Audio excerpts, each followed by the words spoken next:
Matahari Makassar tidak punya belas kasihan. Begitu saya melangkah keluar dari pintu Bandara Sultan Hasanuddin, udara lembab langsung menyergap paru-paru saya. Rasanya seperti berjalan menabrak tembok uap yang panas. Di San Francisco, udara pagi selalu tajam dan dingin, membuat pikiran saya jernih. Di sini, segalanya terasa kabur dan berat.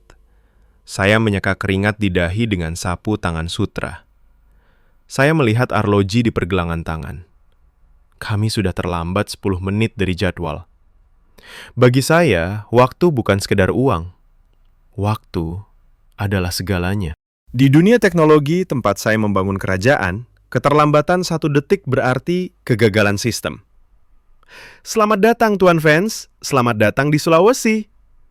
Seorang pria bertubuh kecil dengan kemeja batik yang terlalu besar menyambut saya. Senyumnya sangat lebar, seolah-olah dia baru saja memenangkan lotre. Dia adalah Andi, asisten lokal yang bertugas mengantar saya ke lokasi proyek di pelosok desa. "Kita terlambat, Andi," kata saya tanpa membalas senyumnya. "Di mana mobilnya?" Andi tertawa kecil. Suara tawa yang entah mengapa membuat saraf saya tegang. "Tenang saja, Tuan. Mobilnya sudah siap. Hanya saja jalanan sedikit padat. Biasalah, Makassar." Biasalah. Saya benci kata itu. Bagi saya itu adalah mantra orang-orang yang tidak punya rencana. Sepanjang jalan menuju mobil, saya melihat kekacauan yang membuat kepala saya pening. Motor-motor selap-selip di antara mobil besar. Klakson berbunyi bersahutan seperti orkestra yang rusak. Tidak ada keteraturan. Tidak ada algoritma yang bisa menjelaskan bagaimana lalu lintas ini bergerak. Saya duduk di kursi belakang mobil yang mesin pendinginnya tidak cukup dingin. Saya membuka laptop, mencoba memeriksa data kemajuan pembangunan pusat data di daerah pedalaman. Angkanya merah. Proyek ini berjalan sangat lambat. Itulah alasan saya datang ke sini. Saya datang untuk memecat kepala proyek setempat dan memaksakan sistem kerja saya. "Tuan ingin makan dulu?" tanya Andi sambil memutar kemudi dengan santai. "Ada coto Makassar yang sangat enak di depan sana, sangat terkenal." "Tidak," jawab saya tegas. "Langsung ke lokasi. Kita sudah kehilangan banyak waktu." Andi hanya mengangguk, masih dengan senyum yang sama. "Baik, Tuan. Tapi perjalanan ke desa Pak Daeng akan sangat panjang. Jalannya tidak semulus di sini." Saya tidak peduli. Saya ingin segera menyelesaikan urusan ini dan pulang ke kantor saya yang tenang dan teratur. Di mata saya, tempat ini hanyalah hamparan masalah yang menunggu untuk diperbaiki. Saya melihat keluar jendela. Kami mulai meninggalkan kota. Aspal mulai retak, dan pohon-pohon besar mulai menelan pemandangan. 1 jam berlalu, mobil mulai terguncang hebat. Jalanan berubah menjadi tanah merah yang berlubang di sana-sini. Sawah-sawah yang luas mulai terlihat. Di kejauhan, pegunungan batu kapur berdiri tegak seperti raksasa yang tertidur. Pemandangannya memang indah, tapi bagi saya itu hanya penghambat logistik. "Jalanan ini sangat buruk," keluh saya saat kepala saya terbentur jendela mobil karena lubang yang dalam. "Ini bukan jalan rusak, Tuan," Andi menyahut sambil tertawa. "Ini adalah cara alam menyuruh kita untuk melambat. Jika terlalu cepat, kita tidak akan bisa melihat betapa hijaunya padi di sini." Saya memutar bola mata. Filosofi macam apa itu? Melambat berarti mati di industri saya. Saya melihat sinyal di ponsel saya perlahan-lahan menghilang. 1 batang, lalu tidak ada layanan sama sekali. Saya merasa seolah-olah sedang ditarik mundur ke abad pertengahan. "Kita hampir sampai," kata Andi tiba-tiba. Mobil berhenti di depan sebuah jembatan kayu yang terlihat rapuh. Di seberang jembatan, terlihat sebuah desa dengan rumah-rumah panggung yang tinggi. Orang-orang terlihat berjalan santai. Tidak ada yang terburu-buru. Beberapa pria duduk di bawah pohon sambil mengobrol dan tertawa. "Di mana lokasi proyeknya?" tanya saya sambil melangkah keluar dari mobil. Udara di sini sedikit lebih sejuk, tapi bau tanah basah dan kotoran ternak sangat menyengat. Di atas bukit itu, Tuan. Andi menunjuk ke arah bukit yang cukup jauh. Tapi sebelum ke sana, kita harus bertemu dengan Pak Daeng. Beliau adalah pemimpin di sini. Adatnya begitu. Saya mendengus kesal. Saya tidak punya waktu untuk seremoni adat. Saya butuh bicara dengan penanggung jawab konstruksi. Pak Daeng adalah penanggung jawabnya, Tuan. Andi menjelaskan dengan nada tenang. Tanpa restu beliau, tidak ada satu batu pun yang akan berpindah di desa ini. Saya menarik napas dalam-dalam, mencoba menahan amarah. Jadi, masa depan proyek jutaan dolar saya berada di tangan seorang pria tua di desa terpencil ini. Logika saya menolak kenyataan ini. Saya berjalan menuju jembatan kayu itu dengan perasaan kesal yang meluap-luap. Dalam hati, saya sudah menyiapkan kata-kata pedas. Saya akan memberitahu mereka bagaimana cara bekerja yang profesional. Saya akan mengubah tempat ini, atau saya akan menutup proyek ini selamanya. Saya tidak tahu bahwa di balik rumah-rumah panggung itu, sesuatu yang tidak masuk dalam hitungan matematika saya sedang menunggu. Jembatan kayu itu berderit di bawah sepatu kulit mahal saya. Setiap langkah terasa tidak pasti, seolah jembatan ini bisa runtuh kapan saja.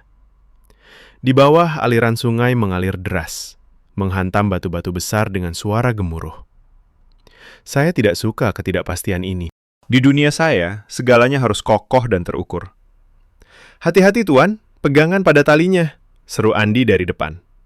Saya hanya mendengus. Kami sampai di seberang dan disambut oleh deretan rumah panggung kayu yang tinggi. Rumah-rumah ini tampak seperti barisan prajurit tua yang menjaga tradisi. Di kolong rumah, ayam-ayam berkeliaran, dan beberapa perempuan sedang menenun kain dengan gerakan tangan yang sangat teratur. Kami berhenti di depan rumah yang paling besar. Ukirannya sangat rumit, melambangkan tanduk kerbau dan matahari. Di tangga kayu, seorang pria tua menunggu. Dia tidak memakai setelan jas. Dia mengenakan sarung tenun dan sebuah ikat kepala merah yang runcing ke atas. Andi membisikkan bahwa itu disebut pasapu. "Selamat datang di rumah kami," kata pria itu. Suaranya rendah, tapi berwibawa. "Saya Daeng, pemangku adat di sini. Panggil saja saya Pak Daeng." Saya menjabat tangannya. Kulitnya kasar seperti kulit kayu, namun genggamannya sangat mantap. "Julian Vance, saya di sini untuk memeriksa proyek pusat data di atas bukit." Pak Daeng tersenyum tipis. "Mari masuk dulu, kita minum kopi. Udara sedang panas." Saya ingin menolak. Saya ingin langsung naik ke bukit, melihat mesin penggali, dan memarahi mandor yang tidak bekerja sesuai jadwal. Tapi Andi memberi isyarat mata yang sangat memohon. Dengan berat hati, saya menaiki tangga kayu yang curam itu. Di dalam rumah, udara terasa sejuk secara alami, meski tidak ada mesin pendingin. Aroma kayu tua dan wangi rempah memenuhi ruangan. Pak Daeng mempersilahkan saya duduk di atas tikar pandan yang halus. Saya merasa kikuk. Kaki saya yang panjang terasa sulit menemukan posisi yang nyaman. Seorang wanita parubaya membawakan nampan berisi cangkir-cangkir kecil dan piring berisi pisang goreng. Asap mengepul dari cangkir itu, membawa aroma kopi yang sangat kuat dan tajam. "Kopi ini dari kebun sendiri," kata Pak Daeng sambil menyeruput kopinya dengan tenang. "Sangat bagus untuk menjernihkan pikiran." Saya melihat arloji saya lagi. "Pak Daeng, saya menghargai keramahan ini, tapi saya punya jadwal yang sangat ketat. Mengapa pembangunan di atas sana berhenti sejak 3 hari yang lalu? Data saya menunjukkan tidak ada pergerakan alat berat." Pak Daeng meletakkan cangkirnya dengan perlahan. Tidak ada nada terburu-buru dalam gerakannya. "Alat-alat itu sedang istirahat, Tuan Julian. Begitu juga dengan orang-orangnya." "Istirahat?" Suara saya naik satu nada. "Ini proyek bernilai jutaan dolar. Setiap hari yang hilang berarti kerugian besar. Di Amerika, kami bekerja 24 jam jika perlu. Di sini, kami bekerja mengikuti irama bumi," jawabnya tenang. 3 hari ini adalah waktu bagi kami untuk memperbaiki bendungan air di bawah bukit. Jika bendungan itu tidak diperbaiki, sawah warga akan kering. Tanpa sawah, orang-orang tidak bisa makan. Jika mereka tidak bisa makan, siapa yang akan membangun gedung Anda? Saya terdiam sejenak, mencoba mencerna logika sederhana itu. Anda bisa menyewa orang lain untuk memperbaiki bendungan. Biarkan pekerja saya tetap di atas bukit. Pak Daeng menggeleng pelan. Pekerja Anda adalah anak buah saya. Mereka adalah warga desa ini. Di sini, kami tidak mengenal orang lain. Kami bekerja bersama untuk kepentingan bersama. Itu namanya gotong royong. Saya menghela napas panjang. Gotong royong. Saya pernah membaca istilah itu di laporan sosiologi, tapi melihatnya secara langsung terasa seperti melihat dinding bata yang menghalangi jalan saya. Bagi saya, ini adalah inefisiensi tingkat tinggi. Ini adalah kekacauan yang dibungkus dengan kata budaya. Kopi Anda mulai dingin, Tuan Julian, Pak Daeng mengingatkan. Jangan terburu-buru. Di gunung ini, jika Anda berlari terlalu cepat, Anda akan melewatkan jalan yang benar. Saya menatap cangkir kopi di depan saya. Di permukaan hitam pekat itu, saya melihat bayangan wajah saya yang tampak sangat gelisah. Di sekitar saya, desa ini bergerak dengan kecepatan yang sangat berbeda.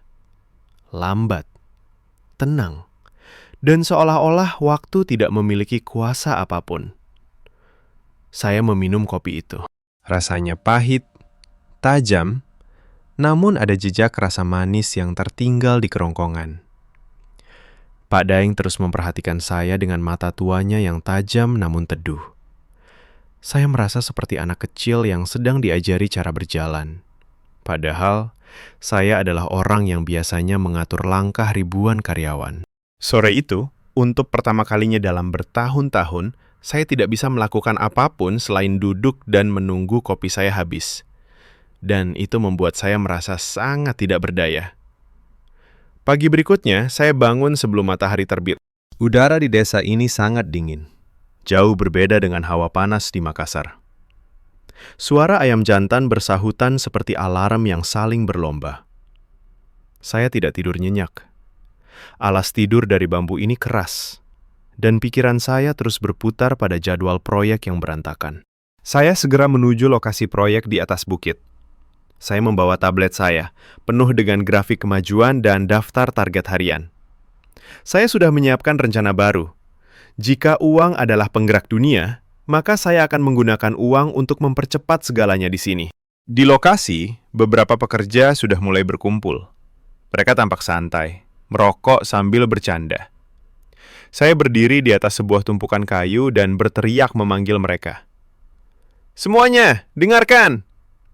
Suara saya memecah keheningan pagi. Andi bergegas menerjemahkan kata-kata saya ke bahasa setempat. Mulai hari ini, saya akan memberikan bonus 2 kali lipat bagi siapapun yang bersedia bekerja lembur sampai malam. Kita harus mengejar keterlambatan 3 hari kemarin. Siapa yang mau? Saya menunggu ledakan semangat. Di Silicon Valley, tawaran seperti ini akan membuat orang berebut. Tapi di sini, sunyi. Para pekerja itu saling pandang. Beberapa dari mereka menoleh ke arah Pak Daeng yang baru saja tiba dengan langkah tenang. Tuan Julian, Pak Daeng mendekat. Orang-orang saya tidak bekerja untuk bonus.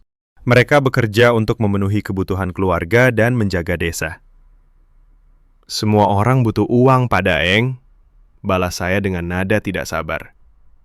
Dengan bonus ini, mereka bisa membeli motor baru atau barang-barang mewah dari kota. Seorang pekerja muda maju selangkah. Namanya Yusuf. Saya ingat dia adalah operator mesin yang paling terampil. Tuan, kalau kami bekerja sampai malam, kapan kami punya waktu untuk duduk makan malam dengan anak istri? Kapan kami punya waktu untuk sholat berjamaah di masjid? Uang tidak bisa membeli waktu yang hilang bersama keluarga. Saya tertegun. Jawaban itu terasa seperti tamparan pelan namun telak. Logika saya berkata bahwa Yusuf bodoh karena menolak uang. Tapi matanya menunjukkan ketenangan yang tidak saya miliki. Baiklah, kata saya, mencoba menyembunyikan kekesalan. Kalau tidak mau lembur, setidaknya kita harus memindahkan material dari bawah sekarang juga. Di mana truk pengangkut semennya? Truknya terjebak di jalur bawah, Tuan, sahut Andi dengan wajah cemas. Jalannya berlumpur karena hujan kecil semalam. Ban truknya ambles ke dalam tanah. Saya hampir meledak. Sudah saya katakan, jalan itu harus diperkeras dengan aspal bulan lalu. Mengapa tidak dilakukan? Pak Daeng menghela napas. Kami sengaja tidak mengaspal jalan itu dengan semen keras, Tuan. Tanah di sini bergerak. Jika dipaksa dengan aspal kaku, jalan itu akan pecah dan membahayakan warga yang berjalan kaki. Kami lebih suka jalan tanah yang bisa bernapas. Bisa bernapas? Saya berteriak frustrasi. Sekarang truk jutaan dolar saya tidak bisa bergerak karena jalan itu bernafas. Ini konyol! Saya berlari menuju jalur bawah. Benar saja, truk besar yang membawa beban semen itu miring ke kiri. Bannya terkubur dalam lumpur merah yang pekat. Mesinnya menderu-deru, mengeluarkan asap hitam. Tapi truk itu tetap tidak bergerak. Beberapa pekerja mencoba mendorongnya, tapi itu sia-sia. Bebannya terlalu berat. Saya berdiri di sana, menatap lumpur yang mengotori sepatu mahal saya. Inilah yang saya takutkan. Ketidakteraturan, infrastruktur yang buruk, dan pola pikir yang tidak masuk akal. Proyek ini akan hancur, gumam saya pada diri sendiri. Saya melihat ke arah langit. Awan hitam mulai berkumpul di kejauhan. Jika hujan besar turun, seluruh bukit ini akan berubah menjadi rawa. Saya merasa sangat kecil di tengah alam yang begitu liar ini. Teknologi saya tidak bisa menarik truk itu dari lumpur. Uang saya tidak bisa membuat para pekerja itu meninggalkan keluarga mereka. Untuk pertama kalinya, algoritma kesuksesan saya tidak memberikan solusi apapun. Saya menoleh dan melihat Pak Daeng berdiri tidak jauh dari saya. Dia tidak tampak panik. Dia hanya memandangi truk itu dengan tenang. Seolah-olah dia sedang menunggu sesuatu yang hanya dia yang tahu. Malam jatuh di desa ini seperti tirai panggung yang berat. Tanpa lampu jalan yang terang seperti di San Francisco, kegelapan terasa sangat pekat. Satu-satunya cahaya berasal dari lampu minyak kecil di teras rumah panggung dan kerlip kunang-kunang di pinggir sawah. Saya duduk di sudut teras rumah Pak Daeng. Laptop saya tergeletak tertutup di samping saya. Baterainya habis. Dan di sini tidak ada stop kontak yang bisa saya gunakan setiap saat. Untuk pertama kalinya dalam 10 tahun, saya tidak menatap layar selama lebih dari 2 jam. Awalnya, saya merasa cemas. Jantung saya berdegup kencang karena merasa kehilangan kendali. Tapi perlahan, suara-suara malam mulai mengambil alih. Suara jangkrik yang bersahutan, embusan angin yang menggesek daun pisang, dan suara aliran sungai di kejauhan. Tuan Julian, silakan makan. Istri saya sudah menyiapkan hidangan sederhana. Suara Pak Daeng memecah lamunan saya. Kami makan di lantai kayu. Tidak ada meja makan mewah. Hanya ada nasi putih yang mengepul, ikan bakar dari sungai, dan sambal mangga yang aromanya sangat tajam. Pak Daeng dan keluarganya makan menggunakan tangan. Saya mencoba melakukan hal yang sama. Rasanya aneh. Jari-jari saya terasa kaku saat mencoba menyuap nasi. Namun, ada sesuatu yang berbeda. Saat tangan saya menyentuh makanan, saya merasa lebih terhubung dengan apa yang saya makan. Rasanya lebih nyata. Mengapa Anda tidak terlihat khawatir, Pak Daeng? Tanya saya di sela makan. Truk itu masih terjebak. Hujan akan segera turun. Proyek ini bisa gagal total. Pak Daeng tersenyum kecil. Beliau menyuap nasi dengan tenang. Khawatir tidak akan menarik truk itu keluar dari lumpur, Tuan. Alam punya caranya sendiri untuk menguji kesabaran kita. Jika kita melawan arus sungai, kita akan lelah. Jika kita mengikuti alirannya, kita akan sampai ke tujuan. Saya mengernyitkan dahi. Tapi waktu adalah uang. Di tempat saya, jika ada masalah, kami mencari solusi instan. Kami menggunakan teknologi. Teknologi adalah alat, Tuan, tapi hati manusia adalah penggeraknya, jawab Pak Daeng lembut. Tiba-tiba, seorang tetangga datang ke rumah. Dia membawa sebuah keranjang berisi buah durian yang aromanya sangat kuat. Tanpa banyak bicara, dia meletakkan keranjang itu di teras. "Ini untuk kalian," kata tetangga itu sambil tersenyum lebar. "Tadi saya lewat kebun dan melihat ada yang jatuh." Pak Daeng membalas dengan ucapan terima kasih yang tulus. Tidak ada transaksi uang, tidak ada hutang budi yang dicatat. Hanya pemberian yang tulus. Saya melihat pemandangan itu dengan rasa heran. Di kota saya, setiap hal kecil selalu punya harga. Di sini, segalanya seolah mengalir secara gratis melalui jaring-jaring persaudaraan. Setelah makan, saya melihat anak-anak desa berkumpul di bawah rumah panggung. Mereka bermain kejar-kejaran, tertawa lepas tanpa beban. Tidak ada telepon genggam di tangan mereka. Tidak ada permainan video yang mahal. Hanya tawa yang tulus dan murni. Saya teringat apartemen mewah saya di lantai 50. Di sana sangat sunyi. Saya punya segala macam teknologi terbaru, tapi saya tidak ingat kapan terakhir kali saya tertawa sekeras anak-anak itu. Saya merasa memiliki segalanya. Namun entah mengapa, di depan rumah panggung ini, saya merasa sangat miskin. Bau kayu tua dan asap dapur yang khas mulai membuat mata saya berat. Sebelum tidur, saya melihat Pak Daeng berdiri di teras, memandang ke arah bukit yang gelap. Dia memegang tasbih di tangannya. Bibirnya bergerak dalam doa yang sunyi. "Mungkin," bisik saya dalam hati, "ada sesuatu yang salah dengan cara saya melihat dunia selama ini." Malam itu saya tidur di atas tikar bambu. Meski keras, saya tidur dengan sangat lelap. Tanpa suara notifikasi telepon, tanpa mimpi tentang angka-angka saham. Hanya ada keheningan desa yang memeluk saya dengan hangat. Suara gemuruh petir di kejauhan membangunkan saya. Jarum jam menunjukkan pukul 6 pagi. Saya segera berlari menuju lokasi truk yang terjebak. Hujan rintik-rintik mulai turun, membuat tanah merah itu semakin licin dan berbahaya. Jika truk itu tidak segera ditarik, beban semen di dalamnya akan membeku dan rusak karena lembab. "Andi, hubungi kota sekarang," teriak saya. "Minta mereka kirim mobil derek paling besar atau alat berat dari pelabuhan. Saya akan bayar berapapun harganya." Andi mencoba menempelkan ponselnya ke telinga, mencari sinyal. Wajahnya pucat. "Tidak bisa, Tuan. Sinyal mati total karena badai kecil di pesisir. Lagi pula, butuh waktu 2 hari bagi alat berat untuk sampai ke sini melalui jalan pegunungan yang sempit." 2 hari.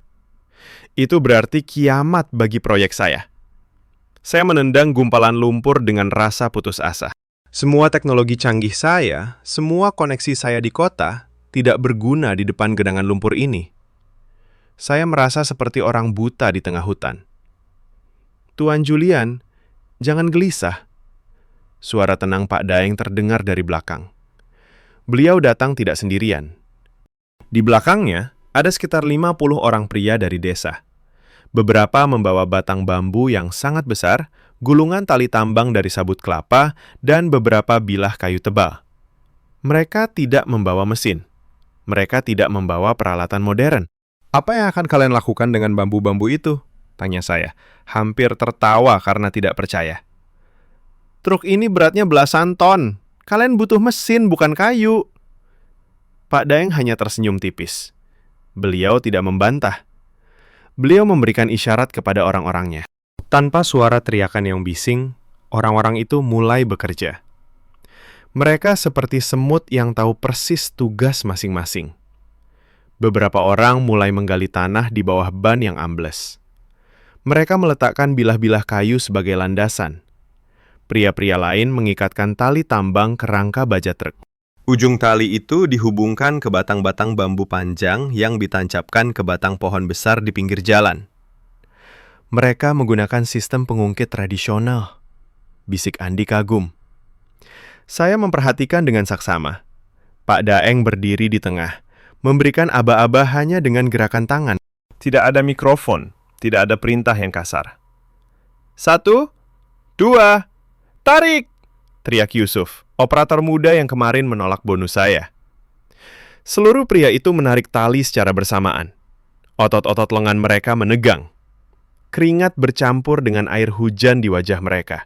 Batang bambu melengkung tajam, mengeluarkan suara krak yang membuat jantung saya berdebar. Saya yakin bambu itu akan patah. Namun, sesuatu yang ajaib terjadi. Truk raksasa itu mulai bergeser sedikit. Mesin truk mulai dihidupkan. Bannya berputar di atas landasan kayu yang dipasang warga. "Lagi! Sekali lagi!" teriak mereka serentak. Mereka bernyanyi. Sebuah nyanyian kuno yang iramanya mengatur napas dan tenaga mereka. Setiap kali nada tinggi diteriakkan, mereka menarik beban itu dengan kekuatan penuh. Perlahan tapi pasti, ban truk yang terkubur lumpur itu naik ke permukaan. Zruk! Truk itu berhasil keluar dari lubang lumpur. Mesinnya menderu bebas dan bergerak menuju jalan yang lebih keras. Orang-orang desa bersorak gembira. Mereka saling berpelukan, tertawa, dan menyeka lumpur dari wajah mereka. Saya berdiri terpaku. Di layar komputer saya, masalah ini membutuhkan derek hidrolik 50 ton dan biaya ribuan dolar. Di sini, masalah itu diselesaikan dengan bambu, tali, dan kekuatan manusia yang bersatu. Bagaimana mungkin, gumam saya. Mereka tidak punya pelatihan teknik. Mereka tidak punya rencana tertulis. Pak Daeng berjalan mendekati saya. Beliau tidak tampak kelelahan. "Tuan Julian, Anda menghitung kekuatan dengan angka. Kami menghitung kekuatan dengan rasa. Jika satu orang menarik, talinya putus. Jika 50 orang menarik dengan satu hati, gunung pun bisa kami pindahkan." Saya melihat telapak tangan para pekerja itu. Beberapa lecet karena gesekan tali. Namun, tidak ada satu pun dari mereka yang mengeluh. Mereka melakukan ini bukan karena uang yang saya tawarkan, tapi karena Pak Daeng meminta mereka. Dan karena mereka tidak ingin tamu di desa mereka merasa kesulitan. Inilah mesin yang sebenarnya. Sebuah mesin yang tidak menggunakan bahan bakar minyak, melainkan rasa persaudaraan yang disebut gotong royong. Pola pikir saya mulai retak. Ada sesuatu yang lebih besar dari sekedar efisiensi di dunia ini. Sesuatu yang selama ini saya abaikan di balik meja kerja saya yang dingin. Aroma tanah basah setelah hujan mulai terasa segar. Untuk pertama kalinya, saya melihat orang-orang ini bukan sebagai pekerja murah, melainkan sebagai guru bagi saya yang sombong ini. Langit di atas Sulawesi berubah menjadi warna abu-abu gelap, hampir ungu. Udara yang tadinya panas menjadi sangat sunyi. Sebuah kesunyian yang mencekam. Saya berdiri di teras lokasi proyek, menatap perangkat pintar di tangan saya. Sinyal masih belum kembali, tapi data terakhir yang saya unduh sebelum sinyal hilang menunjukkan bahwa badai besar masih jauh di laut. Hanya hujan ringan, gumam saya pada diri sendiri. Sistem perakiraan cuaca tercanggih tidak mungkin salah. Pak Daeng berjalan mendekat ke arah saya. Beliau tidak melihat ke layar ponsel, melainkan menatap jauh ke arah puncak gunung dan memperhatikan arah terbang sekelompok burung pipit yang terbang rendah menuju lembah.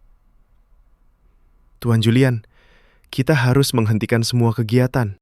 Kita harus memindahkan alat-alat berat ke tempat yang lebih tinggi dan memperkuat tanggul sementara di bawah bukit," kata Pak Daeng dengan suara yang tenang namun tegas. Saya tertawa pendek, meski rasa cemas mulai merayap di hati. "Pak Daeng, alat pemantau cuaca saya menunjukkan badai tidak akan lewat sini. Kita baru saja menarik truk itu keluar. Kita harus segera mengecor fondasi sebelum hari gelap. Kita tidak bisa berhenti lagi." Pak Daeng menggeleng perlahan. Beliau menunjuk ke arah barisan awan yang menggantung rendah di celah gunung. Awan itu tidak bicara dengan angka, Tuan. Awan itu sudah turun ke bawah pinggang gunung. Angin membawa bau tanah dari puncak. Hujan ini bukan hujan biasa. Ini adalah hujan yang akan mengubah wajah bumi. "Itu hanya tahayul, Pak Daeng," balas saya dengan keras kepala. "Saya percaya pada data. Kita terus bekerja." Pak Daeng menatap saya dengan tatapan yang sulit diartikan. Ada rasa iba dalam matanya, seolah beliau sedang melihat seorang anak kecil yang tidak tahu bahaya api. Beliau tidak berdebat lagi. Beliau berbalik dan memberikan perintah dalam bahasa Bugis yang cepat kepada para pekerja desa. Sesuatu yang aneh terjadi. Para pekerja itu tidak mendengarkan perintah saya, meskipun saya yang membayar gaji mereka. Mereka langsung bergerak mengikuti perintah Pak Daeng. Beberapa mulai mengikat terpal besar pada tumpukan semen. Yang lain mulai berlari menuju bendungan di bawah desa. "Hei, saya yang memimpin di sini!" teriak saya. Tapi suara saya tertelan oleh gemuruh guntur yang sangat keras. Tiba-tiba, langit seolah pecah. Bukan hujan yang turun, melainkan air yang tumpah seperti air terjun dari langit. Dalam hitungan detik, jarak pandang saya berkurang menjadi hanya 2 meter. Angin menderu, mengguncang bangunan sementara di lokasi proyek. Saya mencoba berlari menuju mobil, tapi kaki saya langsung tenggelam dalam lumpur yang berubah menjadi bubur cair. Ponsel saya jatuh dan layarnya langsung gelap karena air. Data saya, sistem saya, semuanya mati dalam seketika. "Tuan Julian, ikut saya!" Sebuah tangan kuat menarik lengan saya. Itu Yusuf. Dia membawa sebuah kain besar untuk menutupi kepala kami. Dia menarik saya menuju sebuah gubuk kayu yang lebih kokoh di sisi bukit. Dari dalam gubuk, saya melihat pemandangan yang mengerikan. Tanah di lereng bukit mulai bergerak. Aliran air yang sangat deras membawa batu-batu besar dan pepohonan yang tumbang. Fondasi pusat data yang baru saja kami gali mulai terisi air dan lumpur. Jutaan dolar investasi saya seolah hanyut begitu saja di depan mata. Saya gemetar, bukan hanya karena dingin, tapi karena ketakutan. Di Silicon Valley, badai berarti kami tinggal di dalam gedung pencakar langit yang aman, sambil menunggu listrik menyala kembali. Di sini, badai adalah pertarungan antara hidup dan mati. Saya melihat ke arah desa di bawah. Pak Daeng dan warga desa tidak bersembunyi. Di bawah guyuran hujan yang membutakan, mereka bekerja di sekitar bendungan. Mereka menyusun karung-karung pasir dengan cepat. Mereka saling berpegangan tangan agar tidak hanyut oleh arus air. Saya menyadari satu hal yang sangat menyakitkan. Perangkat pintar saya tidak memberitahu saya tentang bahaya ini, karena ia tidak memiliki akar di tanah ini. Pak Daeng tahu, karena beliau adalah bagian dari tanah ini. Beliau membaca alam seperti saya membaca kode program. "Mengapa mereka tidak lari saja?" tanya saya pada Yusuf dengan suara gemetar.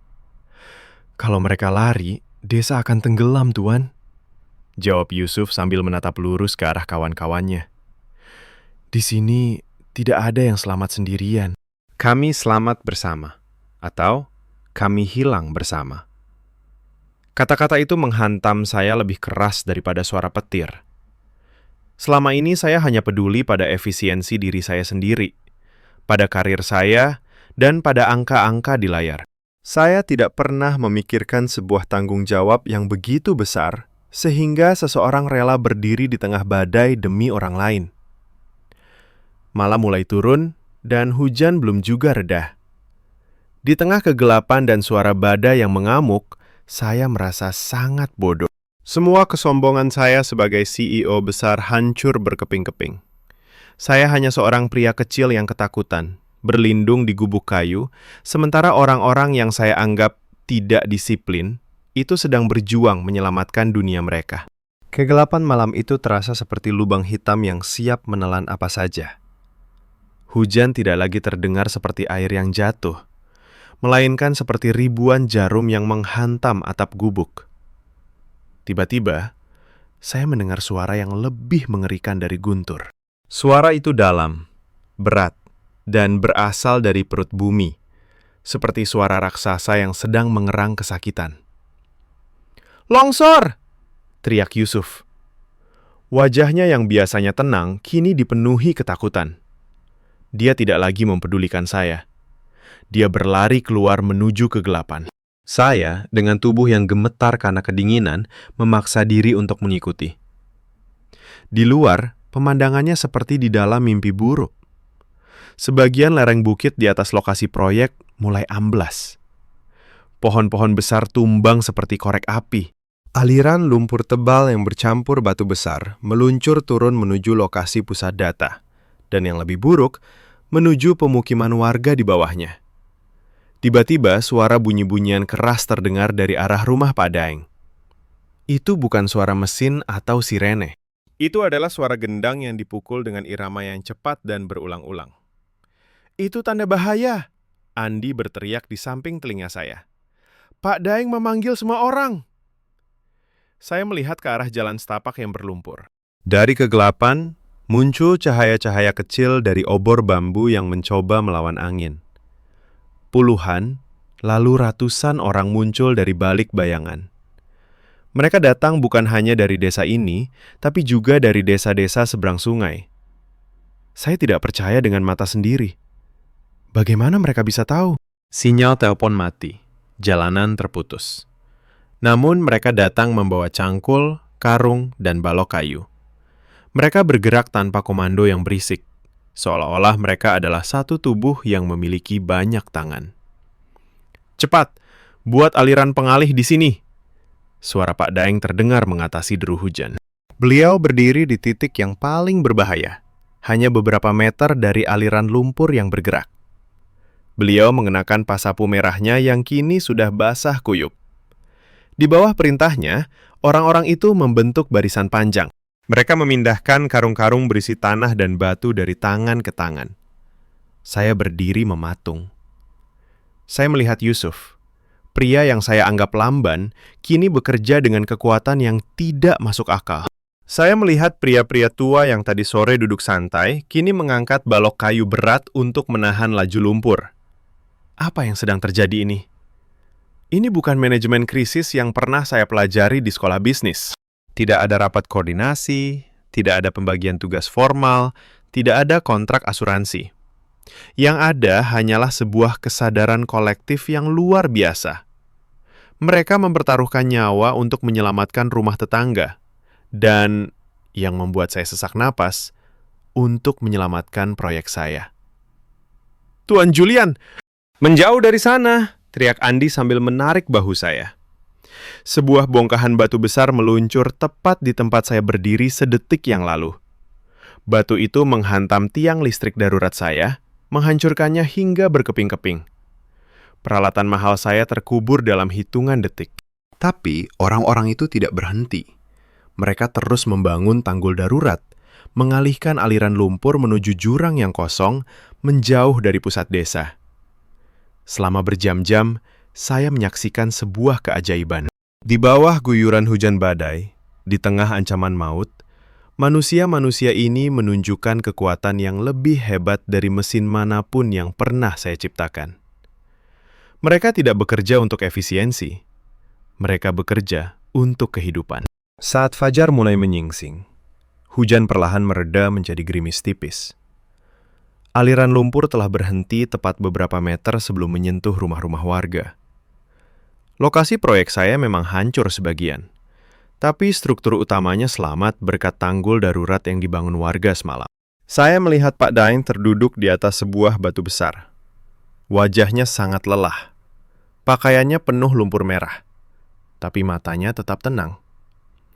Orang-orang di sekitarnya mulai saling berbagi air minum dan senyum kecil. Tidak ada yang menuntut upah. Tidak ada yang bertanya tentang lembur. Saya mendekati Pak Daeng dengan langkah gontai. Kaki saya terasa berat, tapi hati saya terasa jauh lebih berat oleh rasa malu. Pak Daeng, suara saya parau. Terima kasih. Anda telah menyelamatkan semuanya. Pak Daeng menatap saya, lalu tersenyum tipis. Bukan saya, Tuan Julian. Kami hanya melakukan apa yang harus dilakukan sebagai manusia. Di tanah ini, jika satu orang terluka, semua merasakan pedihnya. Jika satu rumah terancam, seluruh desa terjaga. Saya melihat tangan saya yang bersih dan halus, lalu melihat tangan-tangan mereka yang kasar dan terluka karena lumpur dan batu. Di saat itu, saya menyadari bahwa selama ini saya hanyalah seorang ahli dalam mengelola benda mati. Sementara Pak Daeng adalah master dalam mengelola jiwa manusia. Mungkin saya salah paham sejak awal tentang apa yang disebut dengan kemajuan. Kabut pagi menyelimuti pegunungan karst seperti selimut putih yang lembut. Bau tanah basah dan sisa badai masih tercium tajam di udara. Saya berjalan perlahan melintasi lokasi proyek yang kini dipenuhi tumpukan lumpur dan patahan kayu. Alat-alat berat saya yang mahal terlihat menyedihkan. Sebagian terkubur hingga ke kabin mesin. Namun di bawah sana, di desa, suasana justru terasa berbeda. Saya melihat orang-orang sudah bangun. Para perempuan sedang menyapu sisa air di teras rumah. Para pria kembali bekerja. Bukan untuk proyek saya, tapi untuk membersihkan saluran air desa yang tersumbat. Tidak ada wajah cemberut. Tidak ada yang mengutuk nasib. Saya menemukan Pak Daeng sedang duduk di bawah pohon besar, memandangi sawah yang sedikit rusak diterjang air. Beliau memegang sebuah cangkir seng berisi teh hangat. "Duduklah, Tuan Julian," ajak beliau tanpa menoleh. Alam sedang bernapas lega setelah membuang amarahnya. Saya duduk di samping beliau, mengabaikan celana mahal saya yang kini kotor. "Pak Daeng, saya harus jujur. Saya merasa sangat bodoh. Jika semalam Anda tidak menggerakkan warga, saya mungkin sudah kehilangan segalanya. Bahkan mungkin nyawa saya." Pak Daeng menyesap tehnya perlahan. "Di sini kami tidak mengenal istilah menggerakkan orang, Tuan. Itu bahasa mesin. Kami lebih suka menyebutnya sebagai panggilan jiwa. Ketika gendang bahaya dipukul, bukan telinga mereka yang mendengar, tapi hati mereka." "Tapi saya sering bersikap kasar pada mereka," kata saya pelan. "Saya memaksakan kehendak saya. Saya meremehkan cara hidup kalian. Mengapa mereka tetap datang menyelamatkan proyek saya?" Pak Daeng menatap saya dengan mata yang jernih. "Karena Anda adalah tamu kami. Dan di dalam adat kami, tamu adalah titipan Tuhan yang harus dijaga. Selain itu, proyek ini bukan hanya milik Anda. Proyek ini dibangun di atas tanah nenek moyang kami. Jika gedung ini hancur, maka kehormatan kami juga ikut terkubur." Saya terdiam. Kehormatan. Sebuah kata yang jarang saya dengar di ruang rapat direksi. Di sana, kami hanya bicara tentang keuntungan dan tanggung jawab hukum. Di sini, tanggung jawab adalah soal martabat dan ikatan darah. "Saya belajar banyak tentang manajemen di universitas terbaik," kata saya sambil menatap tangan saya yang masih gemetar. "Tapi tidak ada satupun buku yang mengajarkan cara membangun kesetiaan seperti yang saya lihat semalam. Bagaimana Anda melakukannya?" Pak Daeng tertawa kecil, suara tawa yang tenang. "Rahasianya sederhana, Tuan. Jangan pernah memimpin orang hanya dengan kepala. Kepala itu penuh dengan hitungan untung dan rugi. Pimpinlah mereka dengan hati. Jika Anda menghargai mereka sebagai manusia, bukan sebagai angka di atas kertas, mereka akan memberikan nyawa untuk Anda." Beliau kemudian melepas ikat kepala pasapu merahnya dan menunjukkannya kepada saya. "Lihat ikat kepala ini. Kain ini terdiri dari banyak benang yang ditenun rapat. Satu benang saja putus, kain ini tidak akan indah lagi. Begitulah desa kami. Begitulah seharusnya Anda memimpin perusahaan Anda." Masya Allah, luar biasa sekali. Kalimat itu meluncur begitu saja dari mulut saya. Saya baru menyadari betapa sempitnya pola pikir saya selama ini. Saya mengira dunia bisa diatur hanya dengan kode program dan algoritma. Namun, semalam, alam dan manusia Sulawesi telah meruntuhkan semua teori itu. "Apa yang akan Anda lakukan sekarang?" tanya Pak Daeng. Saya melihat ke arah bukit. "Saya tidak akan memecat siapapun.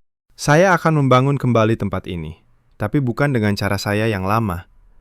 Saya ingin membangunnya bersama-sama dengan orang-orang Anda. Saya ingin belajar bagaimana caranya menjadi seorang pemimpin yang sesungguhnya." Pak Daeng mengangguk puas. Beliau menuangkan teh dari poci ke sebuah cangkir kosong dan memberikannya kepada saya. "Minumlah. Teh ini pahit di awal, tapi akan terasa manis setelah Anda menelannya. Sama seperti pelajaran hidup." Saya meminum teh itu. Hangatnya menjalar ke seluruh tubuh saya. Di kejauhan, matahari mulai menembus awan, menyinari hamparan sawah dan pegunungan batu kapur yang megah. Untuk pertama kalinya sejak saya mendarat di Makassar, saya merasa benar-benar tenang.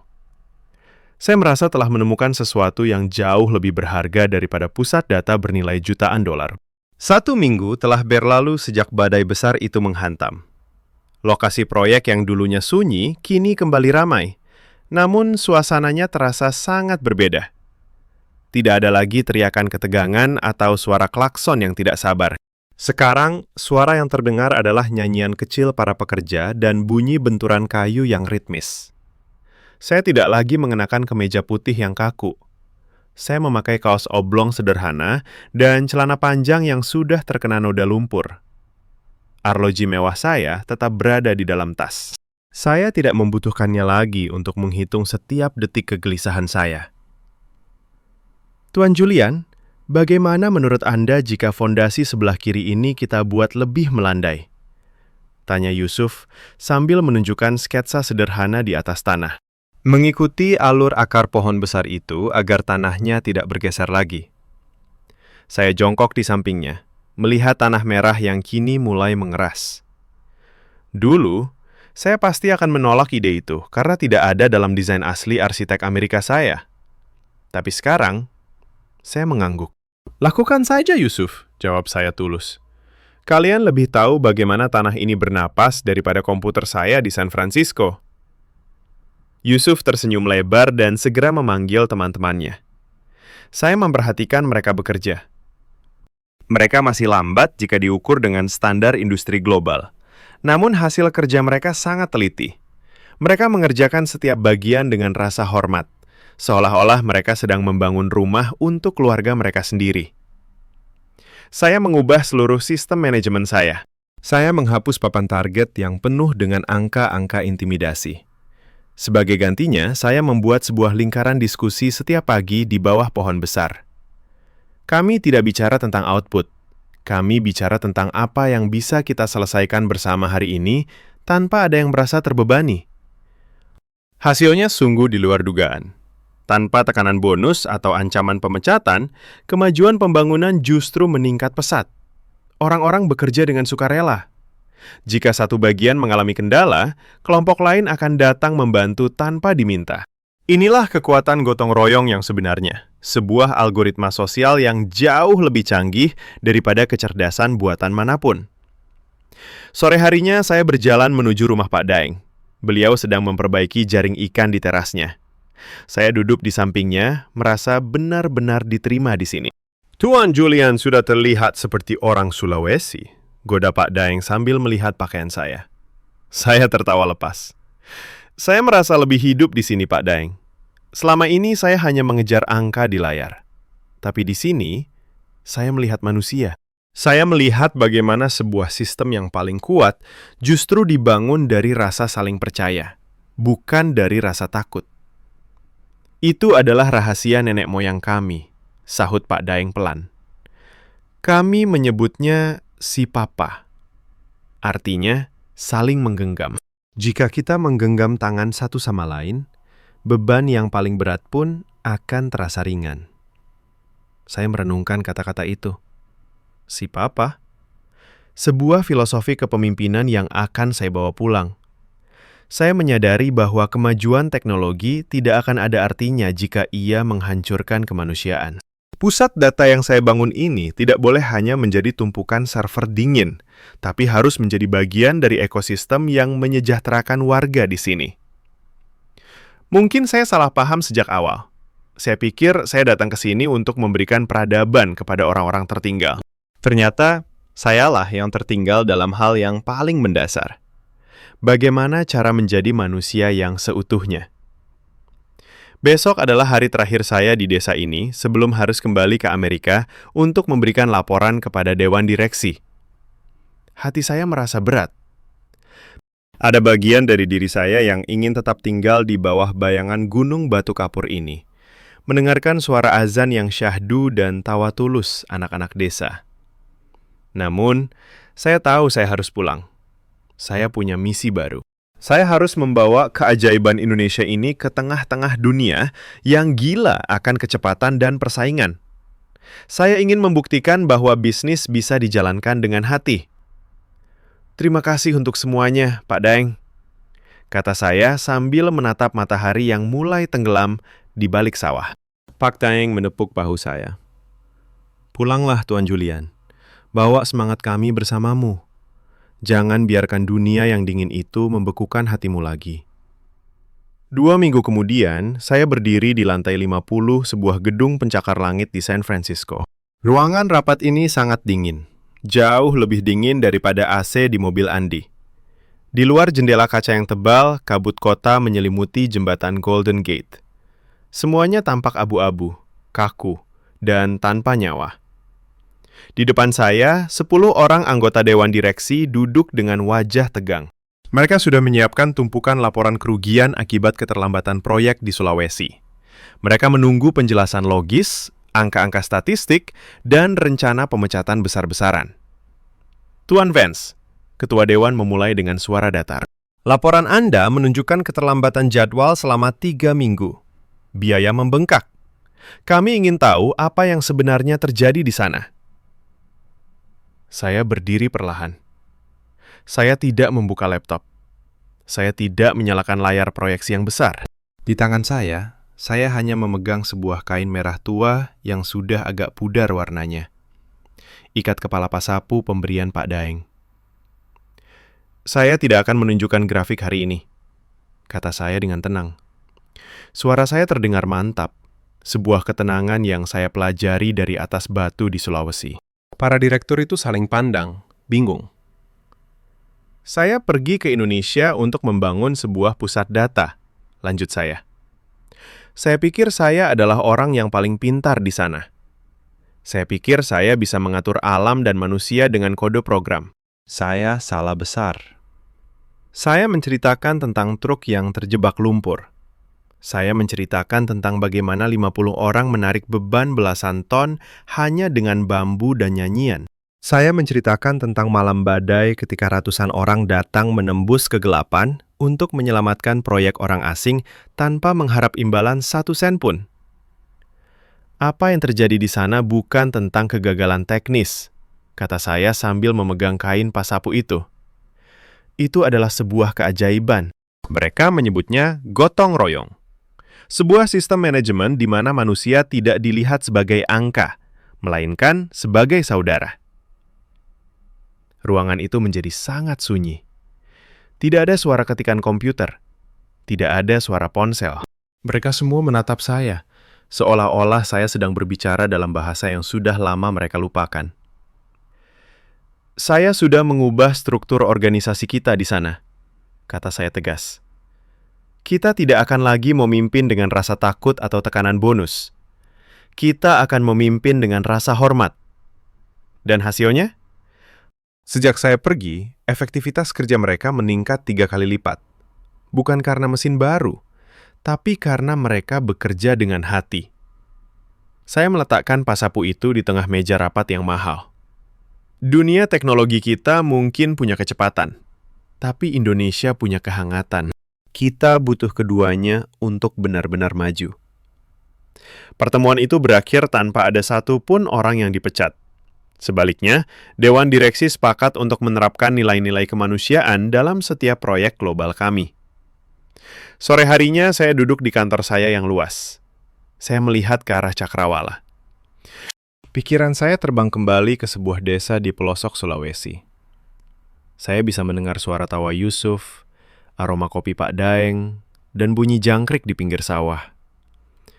Mungkin saya salah paham sejak awal. Saya pikir saya dikirim ke sana untuk menolong mereka. Ternyata, Tuhan mengirim saya ke sana agar mereka bisa menolong jiwa saya yang sudah lama membeku. Saya mengambil ponsel saya dan mengirim pesan singkat kepada Andi di Makassar. Sampaikan salam saya pada Pak Daeng. Beritahu beliau, kain merahnya sekarang berada di tempat yang paling tinggi di kota ini. Kami sedang belajar untuk bernapas bersama alam. Saya tersenyum. Untuk pertama kalinya, saya tidak merasa terburu-buru. Saya bersandar di kursi, menutup mata dan membiarkan ketenangan Sulawesi memeluk hati saya di tengah dinginnya San Francisco. Masya Allah, luar biasa sekali. Indonesia telah mengubah saya selamanya.